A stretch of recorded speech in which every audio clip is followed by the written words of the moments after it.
ভাৰত মাতা কি, নৰেন্দ্ৰ মোদী বন্দে।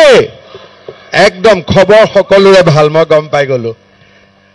আজি আমাৰ এই সভাত আমাৰ মাজত উপস্থিত অসম চৰকাৰৰ মন্ত্ৰী অশোক সিংঘাল ডাঙৰীয়া, আমাৰ সাধাৰণ সম্পাদক বিপ্লুৰঞ্জন শৰ্মা ডাঙৰীয়া, BTRৰ EM সজল সিংহা ডাঙৰীয়া, MCLA ৰাজীৱ ব্ৰহ্ম ডাঙৰীয়া, আমাৰ জিলা সভাপতি গোসাই বসুমতাৰী ডাঙৰীয়া, মণ্ডল সভাপতি নন্দলাল নাৰ্জাৰী ডাঙৰীয়া, বিভূতি বৰগিয়াৰী ডাঙৰীয়া, ভাৰতী দৈমাৰী ডাঙৰীয়া, বিজুলী নাৰ্জাৰী ডাঙৰীয়ানী, ইন্দ্ৰমোহন বৰ্ম ডাঙৰীয়া, ৰাধাবল্লভ ৰয় ডাঙৰীয়া, কবিতা বসুমতাৰী ডাঙৰীয়া, ফণী পাঠক ডাঙৰীয়া আৰু আজিৰ সভাত আমাৰ মাজত উপস্থিত আমাৰ সকলোৰে মৰমৰ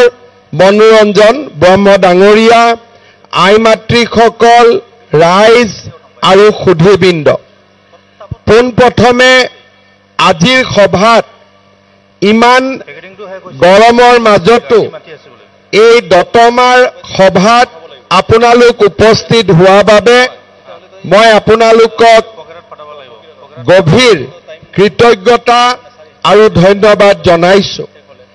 এই দতমাৰ পবিত্ৰ ভূমিতে বডোফা উপেন্দ্ৰনাথ ব্ৰহ্মৰ জন্ম হৈছিলে আৰু আজি মই পুনৰ এবাৰ বডোফাৰ প্ৰতি মোৰ শ্ৰদ্ধা নিবেদন কৰিছো।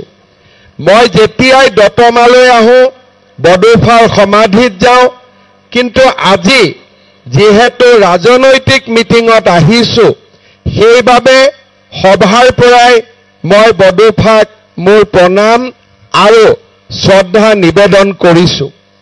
শ্ৰদ্ধা ৰাইজ, আপোনালোক সকলোৱে জানে যে আমাৰ BTRৰ নিৰ্বাচন সন্মুখত আহি আছে আৰু ছেপ্টেম্বৰ মাহত দুৰ্গা পূজাৰ আগতে আমাৰ BTRৰ নিৰ্বাচন অনুষ্ঠিত হ'ব আৰু আগষ্ট মাহৰ 20ৰ পৰা 25 তাৰিখৰ ভিতৰত নিৰ্বাচনৰ দিন ঘোষণা হ'ব আৰু ঠিক পূজাৰ আগে আগে আমাৰ নিৰ্বাচনো হ'ব আৰু ফলাফল ঘোষণাও হ'ব।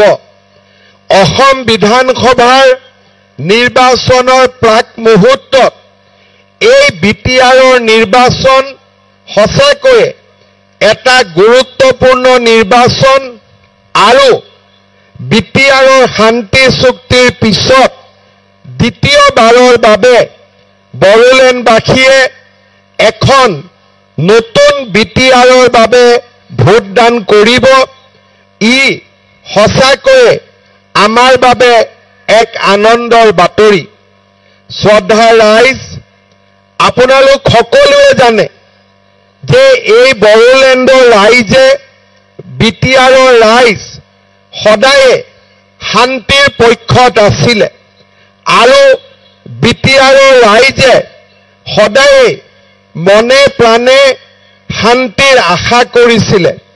যিসকল ল'ৰা ছোৱালী বন্দুক লৈ জংগললৈ গৈছিলে, আমাৰ আই মাতৃসকলে সদায় আশা কৰিছিলে যে এই ল'ৰাবোৰ পুনৰ ঘৰলৈ উভতি আহক আৰু আমাৰ সকলোৱে লগ লাগি এখন BTRৰ সৃষ্টি কৰক, যিখন BTRত শান্তি থাকিব, সমন্বয় থাকিব, সকলো শ্ৰেণীৰ ৰাইজৰ মাজত বুজাবুজি থাকিব আৰু আমাৰ কৃষ্টি, সংস্কৃতি, ভাষা সকলো উন্নয়নৰ পথলৈ আগবাঢ়িব।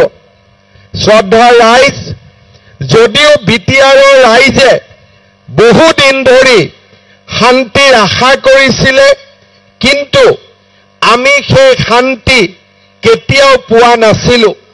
চৰকাৰৰ হিচাপ মতে যোৱা 20 বছৰত বিটিআৰত হোৱা আন্দোলন, বিটিআৰত হোৱা সশস্ত্ৰ সংগ্ৰাম, এই সকলোবিলাকে আমাৰ মাজৰ পৰা 4,000 যুৱকক আঁতৰাই লৈ গৈছিলে। 4,000 যুৱকৰ মৃত্যু হৈছিলে। জংগলত আৰু কিমান যুৱকৰ মৃত্যু হৈছিলে তাৰ হিচাপো আমাৰ লগত নাই। কোনোবা সশস্ত্ৰ সংগ্ৰামত, কোনোবা পুলিচৰ গুলীত, কোনোবা গোষ্ঠীগত সংঘৰ্ষত, বিভিন্ন ধৰণে আমাৰ মাজৰ পৰা 4,000 যুৱক আঁতৰি গৈছিলে। 4,000 যুৱকৰ মৃত্যুৰ পিছতো বড়োলেণ্ডত শান্তি নাছিলে, বিটিআৰত শান্তি নাছিলে। মানুহে শান্তিৰ বাবে সদায়ে প্ৰাৰ্থনা কৰিছিলে, কিন্তু শান্তি আমাৰ পৰা দূৰত আছিলে। 2019-20 প্ৰধানমন্ত্ৰী নৰেন্দ্ৰ মোদী ডাঙৰীয়াই আমাৰ বাবে বিটিআৰৰ চুক্তি স্বাক্ষৰ কৰে। যদি আপোনালোকে মনত পেলায় 2019-20 বিটিআৰৰ চুক্তি নৰেন্দ্ৰ মোদী ডাঙৰীয়াই স্বাক্ষৰ কৰিছিল, আৰু 2003 চনত যি বিটিচি চুক্তি হৈছিল সেয়াও আমাৰ কেন্দ্ৰত বিজেপি চৰকাৰ থকাৰ সময়তে আমাৰ বিটিচি চুক্তি স্বাক্ষৰ হৈছিলে। আজি কোকৰাঝাৰত যি বিটিচিৰ গঠন হৈছিলে সেয়াও প্ৰধানমন্ত্ৰী অটল বিহাৰী বাজপেয়ীৰ প্ৰচেষ্টাত হৈছিলে, আৰু 2019-20 যি বিটিআৰ চুক্তি স্বাক্ষৰ হৈছিলে সেয়াও বিজেপিৰ দিনতে স্বাক্ষৰ হৈছিলে। ভাৰতীয় জনতা পাৰ্টীয়ে সদায় বড়ো ৰাইজৰ আৰু 26টা জনগোষ্ঠীৰ লগত থিয় হৈ আছিলে, আৰু সদায় বড়োলেণ্ডত আৰু আমাৰ বিটিআৰত শান্তি আহক তাৰ বাবে সদায়ে কাম কৰিছিলে।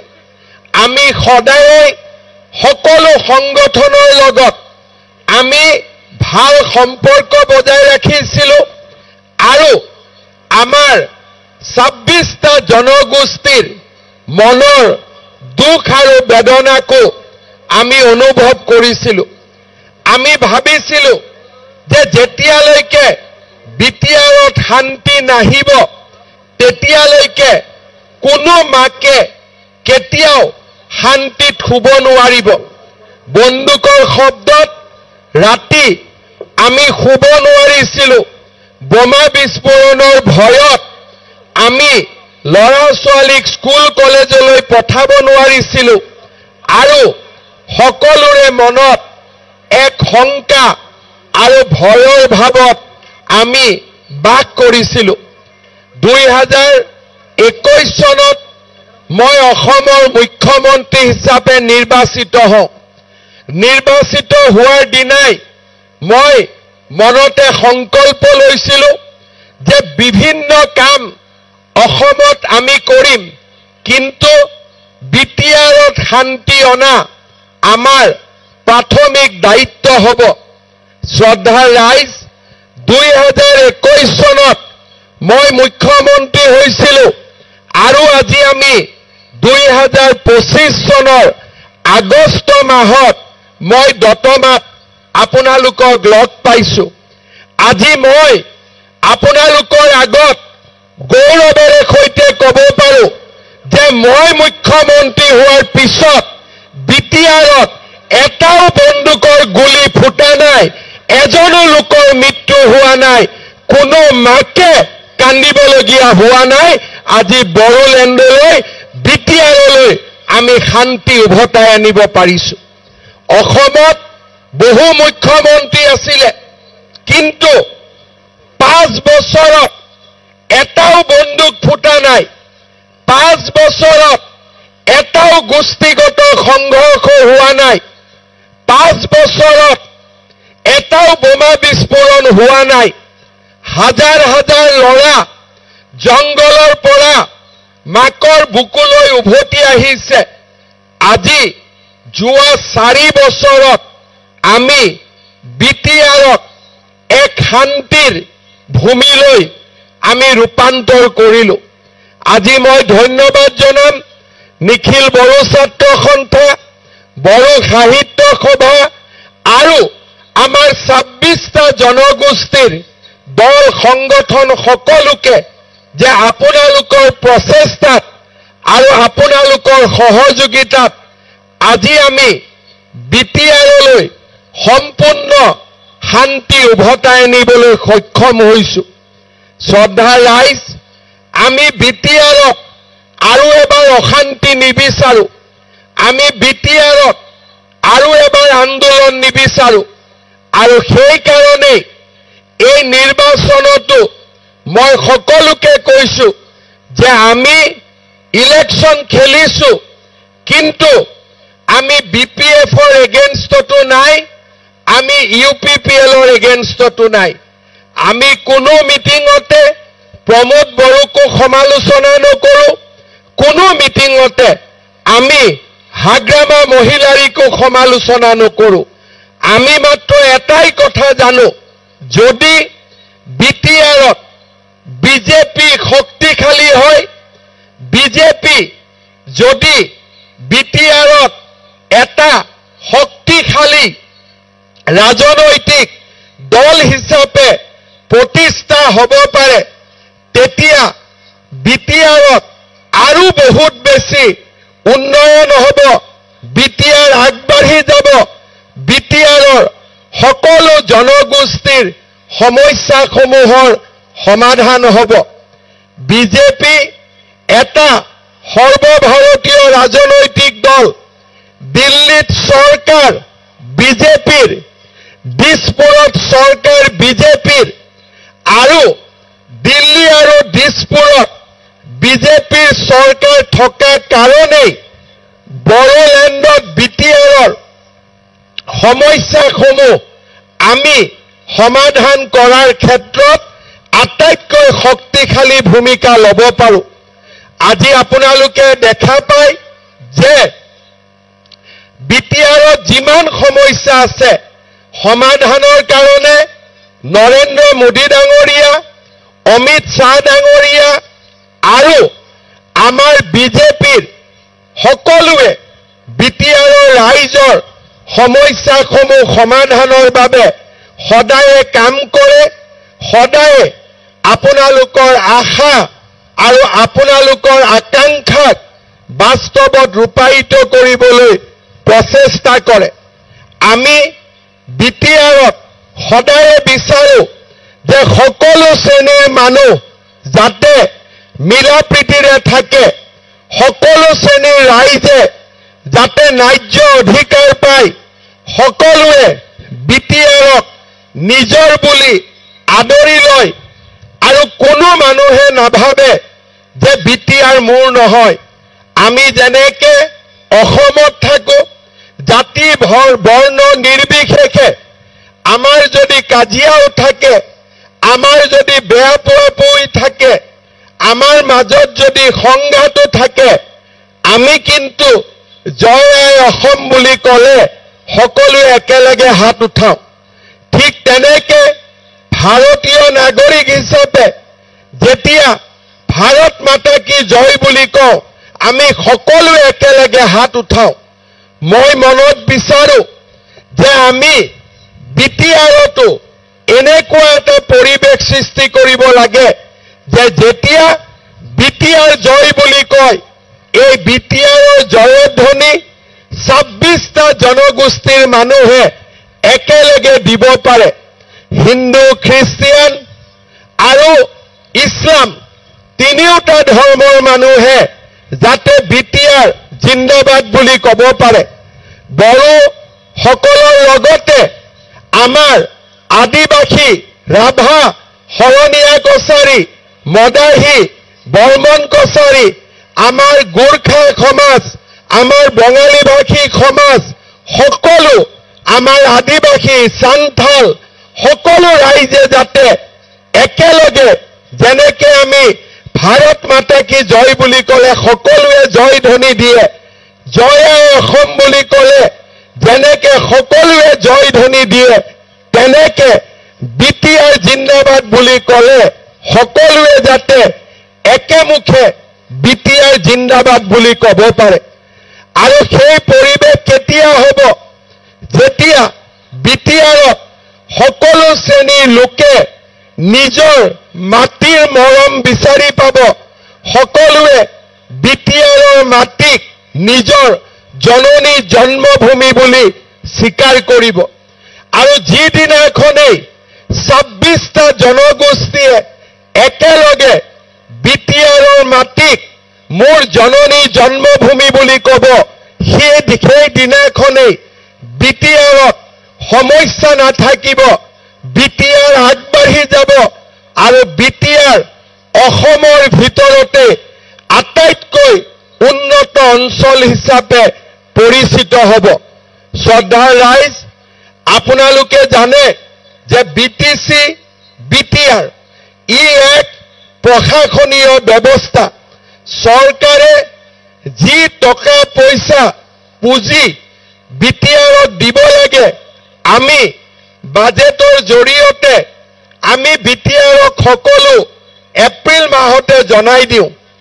তাৰ পিছত ৰাজ্য চৰকাৰৰ বিশেষ দায়িত্ব নাথাকে। কিন্তু মই যেতিয়াৰ পৰা মুখ্যমন্ত্ৰী হৈছো, তেতিয়াৰ পৰাই মই এটা কামতে লাগি আছো যে বিটিআৰে ন্যায়মতে যি টকা পইচা পাব, সেই টকা পইচাৰে বিটিআৰৰ উন্নতি হ'বলৈ আৰু বহুত দিন লাগিব। সেইকাৰণে মই বাৰে বাৰে মোদীজীৰ তাত যাওঁ, মোদীজীক গৈ কওঁ যে বিটিআৰত বড়োলেণ্ড বিশ্ববিদ্যালয় হ'ল, এইবাৰ কোকৰাঝাৰ বিশ্ববিদ্যালয়ো কৰি দিয়ক। মই মোদীজীক গৈ কওঁ যে অসম মালাৰ ৰাস্তা বিটিআৰৰ কাৰণে দিয়াৰ ব্যৱস্থা কৰক। মই মোদীজীক গৈ কওঁ যে আমাৰ বিদ্যালয়বিলাক প্ৰাদেশিকৰণৰ ব্যৱস্থা কৰক। মই মোদীজীক গৈ কওঁ যে বিটিআৰত কোকৰাঝাৰত 100 কোটি টকা খৰচ কৰি ফুটবল ষ্টেডিয়াম নিৰ্মাণ কৰক।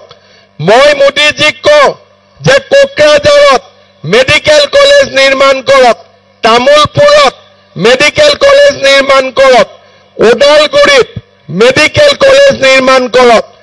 য'ত কলেজ নাই তাত কলেজ নিৰ্মাণ কৰক।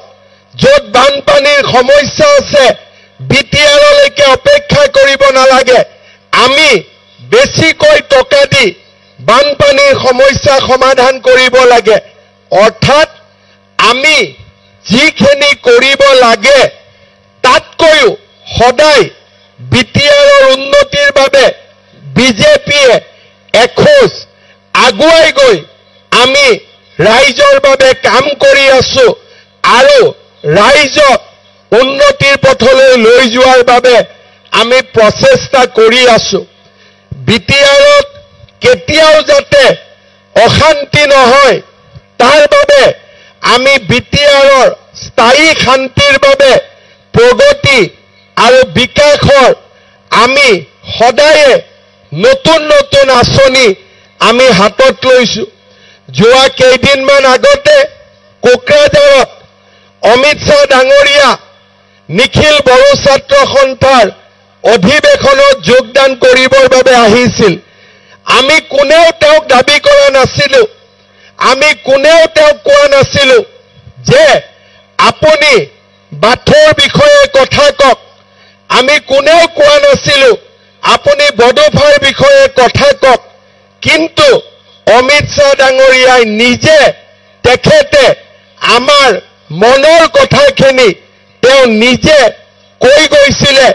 আৰু আজি আমি গৌৰৱ অনুভৱ কৰোঁ যে নতুন দিল্লীত আজি যদি কোনোবা অসমৰ ব্যক্তিৰ নামত যদি ৰাস্তা নিৰ্মাণ হৈছে, এজন হৈছে লোকপ্ৰিয় গোপীনাথ বৰদলৈ আৰু আনজন হৈছে বড়োফা উপেন্দ্ৰনাথ ব্ৰহ্ম।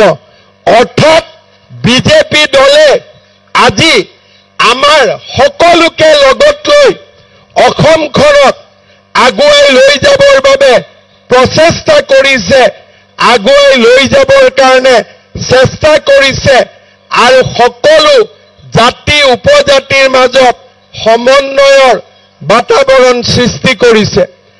আজি বিজেপি আছে কাৰণেই বিজেপিক যোৱাবাৰ আপোনালোকে 9টা সিট দিছিলে আৰু বিজেপি চৰকাৰত আছিলে কাৰণেই বড়োলেণ্ডৰ বিটিআৰৰ উন্নতি হৈছিলে, বিটিআৰৰ মানুহৰ মাজত সমন্বয়ৰ সৃষ্টি হৈছিলে আৰু বিটিআৰ বিভিন্ন আঁচনিৰে আগবাঢ়ি যাবলৈ সক্ষম হৈছিলে।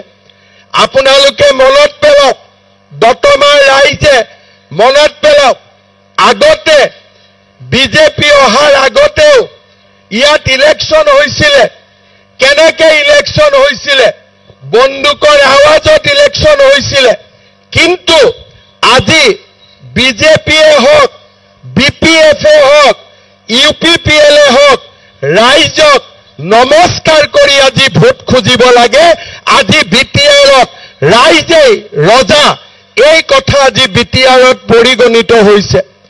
আজি বিটিআৰত বন্দুকৰ শব্দ নাই, ইলেকশ্যনত কোনো দাবী ধমকি নাই। আমি সকলোৱে ইয়াতে বহিছো আৰু যাকে ভোট দিম আমি নিজৰ চিন্তামতে ভোট দিম। আমি তেনেকুৱা এটা পৰিৱেশ আজি আমি নিৰ্মাণ কৰিব পাৰিছো।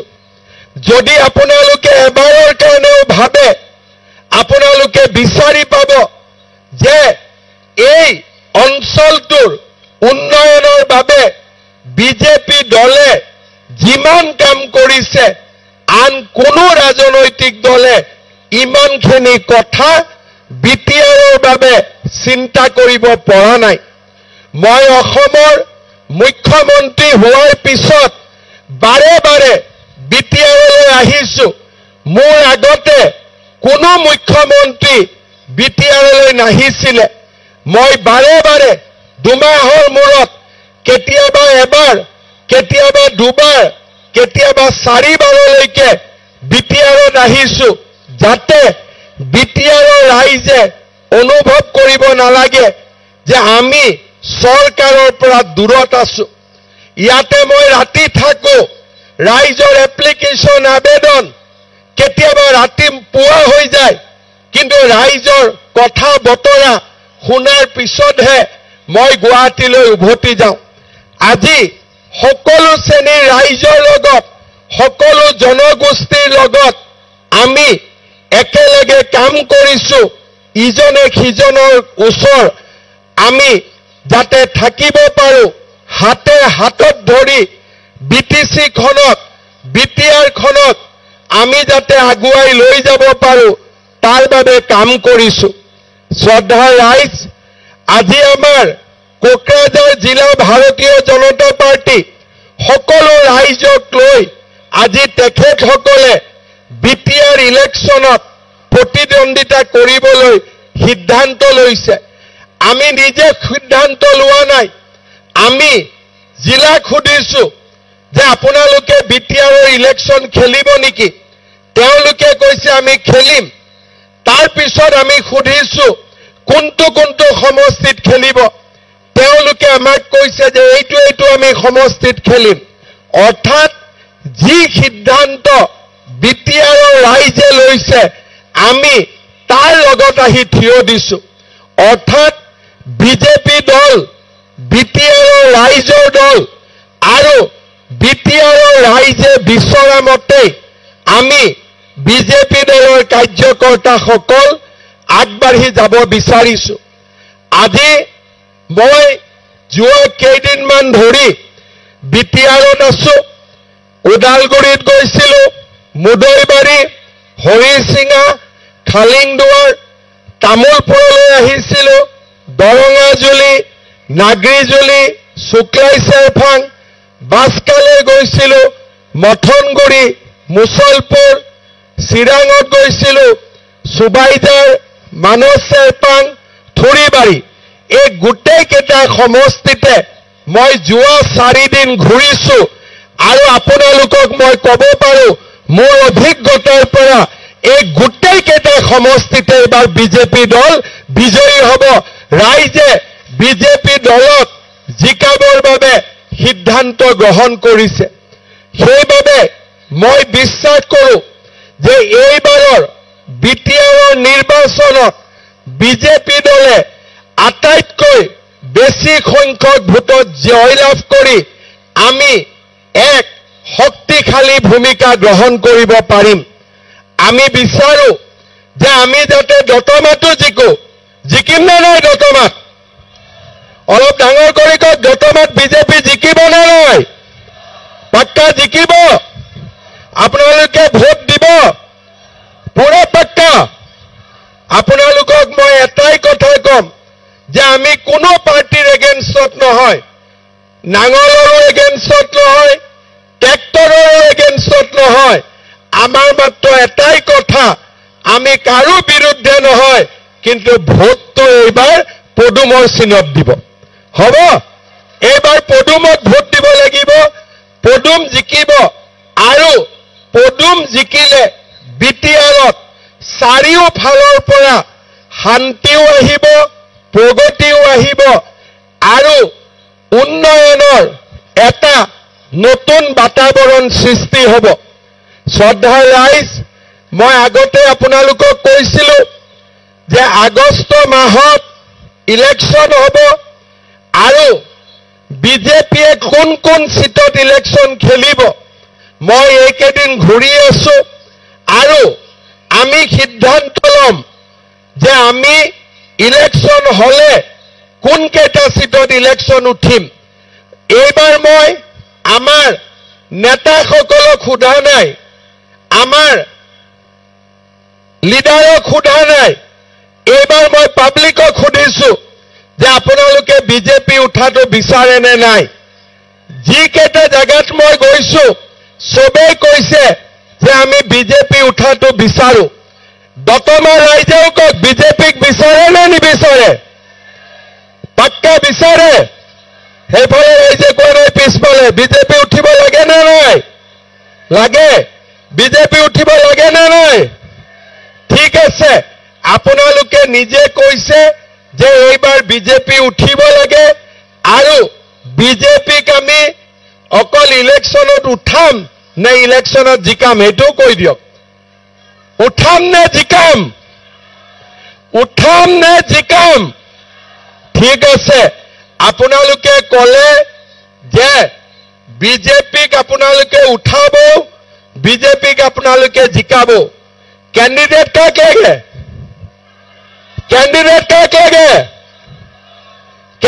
काक लगे ठीक है আপোনালোকে যাক कैंडिडेट বিচাৰে আমি তাকে कैंडिडेट দিম হ'ব আপোনালোকে যাক বিচাৰে তাকে कैंडिडेट দিম হ'ব পাক্কা জিকাব আপোনালোকে একদম জিকাব বঢ়িয়া গতিকে আমি আজি সিদ্ধান্ত ললো যে দতমাত আমি ইলেকশ্যনো খেলিম আৰু কোনে খেলিব যাক আপোনালোকে বিচাৰে হ'ব পাক্কা পাছ হৈ গ'ল গোটেই অসমত গম পাই গ'ল যে দতমাত বিজেপি ইলেকশ্যন খেলিব ঠিক আছে জিকোৱাৰ দায়িত্ব আপোনালোকে ল'ব হ'ব মোৰতো ইয়াত ভোট নাই মই কথাহে ক'ব পাৰো ভোট দিবতো নোৱাৰো ভোট আপোনালোকে দিব লাগিব ধুনীয়াকৈ ভোট দিব কাৰো বিৰুদ্ধে নক'ব মাত্ৰ এটাই কথা ক'ব যে মোদীক ভোট দিলে বিটিআৰত শান্তিও থাকিব বিটিআৰত উন্নতি থাকিব আৰু সকলো শ্ৰেণীৰ ৰাইজ বিটিআৰৰ ৰাইজ আগবাঢ়ি যাবলৈ সুবিধা পাব পুনৰ এবাৰ আজিৰ এই সুন্দৰ সভাত দতমাত বিজেপিৰ ইমান ডাঙৰ মিটিং হ'ব মইতো কেতিয়াও ভাবা নাছিলো মই ভাবিছিলো 200-300 মানুহ থাকিব কিন্তু বিজেপিৰ আজি ইমান ডাঙৰ মিটিং হৈছে দতমাত মই দতমা ৰাইজক নমস্কাৰ কৰিছো ধন্যবাদ জনাইছো প্ৰণাম জনাইছো সঁচাকৈ মোৰ মনটো বহুত ভাল লাগিছে যে সকলো জাতিৰ মানুহ আহিছে সকলো গোষ্ঠীৰ মানুহ আহিছে আৰু সকলো সম্প্ৰদায়ৰ মানুহ আহিছে আৰু দতমাত আগে পিছে আমি মিটিং কৰো বিজেপি আৰু বিপিএফৰ মিটিং হয় যুটীয়াভাৱে, নহলে বিজেপি আৰু ইউপিপিএলৰ মিটিং হয় যুটীয়াভাৱে, কিন্তু অকলে বিজেপিৰ ইমান ডাঙৰ মিটিং কেতিয়াও হোৱা নাছিল। পিছফালেও গেলাৰীত মানুহ বহি আছে, এইফালেও গেলাৰীত মানুহ বহি আছে। তাৰ মানে সকলো ৰাইজে বিজেপিক আশীৰ্বাদ দিব। ইলেকশ্যনত মই আকৌ এবাৰ আহিব, আপোনালোকৰ যত্ন কৰিম। তেতিয়ালৈকে আপোনালোকৰ সমস্যাসমূহ মই বুজি পাম আৰু সমস্যাসমূহ সমাধানৰ কাৰণেও আমি চেষ্টা কৰিম। মোক আমাৰ ইয়াৰ ৰাইজে কেইবাটাও কথা লিখিছে যে এখন চাৰফাংগুৰিত আমাক সুন্দৰ ষ্টেডিয়াম লাগে আৰু ৰাইজে কৈছে যে লংগা গুঙিয়া নদীত যি গৰাখহনীয়া হয় তাৰ প্ৰটেকশ্যনৰ ব্যৱস্থা কৰি দিব লাগে। লাগে নেকি? ৰাইজে লিখিছে, লগতে লিখিছে যে ৰামফাই বিলত এটা মাল্টিপাৰপাছ অডিটৰিয়াম লাগে। লাগে নেকি? আপোনালোকে আৰু কি লাগে এইকেইদিন আপোনালোকে ধুনীয়াকৈ কাগজত লিখি আমাৰ গোচাই বা মনোৰঞ্জনক দিব। অহাবাৰ যেতিয়া মই মিটিঙত আহিম, দতমা ৰাইজক কি লাগে একেলগে মিটিঙতে মই কৈ থৈ যাম, যাতে এছেম্বলি ইলেকশ্যনৰ আগতে দতমা ৰাইজৰ কাম আমি কৰি দিব পাৰোঁ, দতমাক আমি উন্নয়নৰ পথলৈ লৈ যাব পাৰোঁ। জিকিম নে নাই দতমা? জিকিম নে নাই? পাক্কা জিকিম? ঠিক আছে, এতিয়াহে মনটো সাহস হৈছে অলপ। ঠিক আছে, মোৰ লগত একেলগে ক'ব, ভাৰত মাতা কি, ভাৰত মাতা কি, নৰেন্দ্ৰ মোদী, নৰেন্দ্ৰ মোদী, অমিত শ্বাহ, দতমাৰ কাৰ্যকৰ্তা, দতমাৰ কাৰ্যকৰ্তা। বহুত বহুত ধন্যবাদ। জয় হিন্দ, বন্দে মাতৰম।